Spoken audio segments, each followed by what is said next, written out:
Hello, I show you how to hard reset on Xiaomi Redmi 4X. Turn off the phone.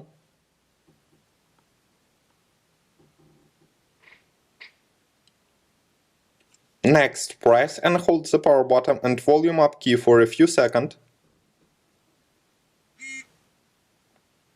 Release the power button when the Mi logo appears.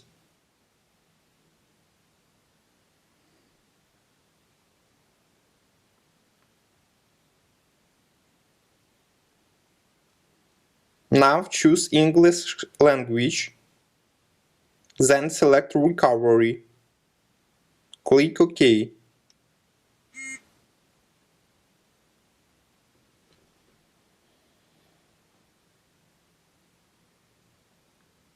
Use volume key and power button to select Vape Data, then Vape All Data, and choose Comfy.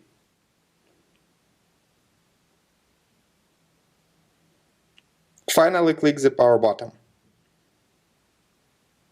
Your device will now restart. Successfully, the hard reset is completed now. Subscribe to our YouTube channel and rate the video.